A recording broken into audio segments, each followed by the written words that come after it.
Chapter 1 2049, Washington, D.C. The tall glass trophy cabinets had once served as bookshelves. There were hints. Hardware on the shelves dated back centuries, while the hinges and the tiny locks on the glass doors went back mere decades.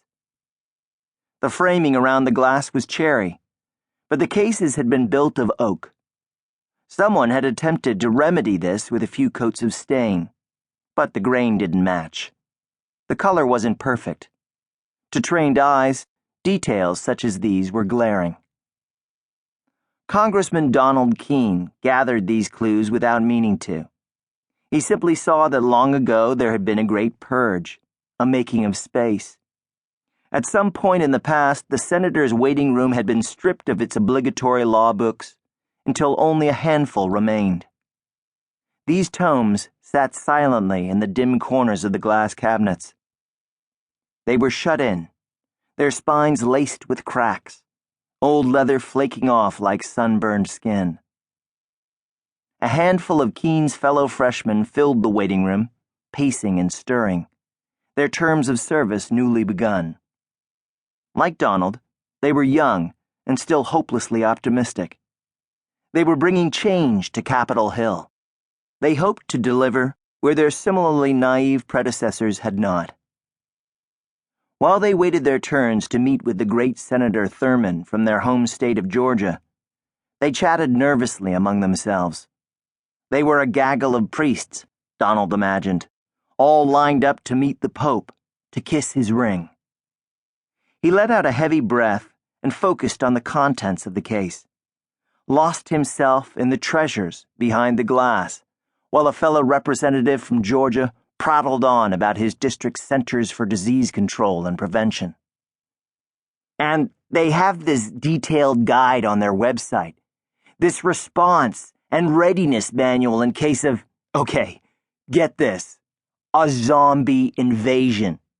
Can you believe that? Fucking zombies. Like, even the CDC thinks something could go wrong and suddenly we'd all be eating each other.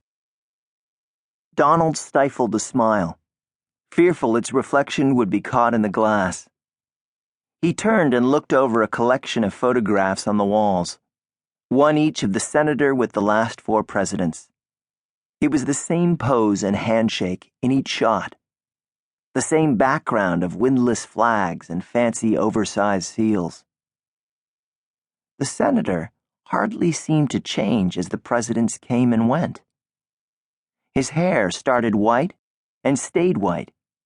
He seemed perfectly unfazed by the passing of decades. Seeing the photographs side by side devalued each of them somehow. They looked staged, phony. It was as if this collection of the world's most powerful men had each begged for the opportunity to stand and pose with a cardboard cutout, a roadside attraction. Donald laughed, and the congressman from Atlanta joined him. I know, right? Zombies. It's hilarious. But think about it, okay? Why would the CDC even have this field manual unless... Donald wanted to correct his fellow congressman, to tell him what he'd really been laughing about. Look at the smiles, he wanted to say. They were on the faces of the presidents. The senator looked as if he'd rather be anyplace else. It looked as if each in this succession of commanders-in-chief knew who the more powerful man was, who would be there long after they had come and gone. It's advice like everyone should have a baseball bat with their flashlights and candles, right? Just in case. You know, for bashing brains. Donald pulled out his phone and checked the time. He glanced at the door leading off the waiting room and wondered how much longer he'd have to wait. Putting the phone away, he turned back to the cabinet and studied a shelf where a military uniform had been carefully arranged like a delicate work of origami.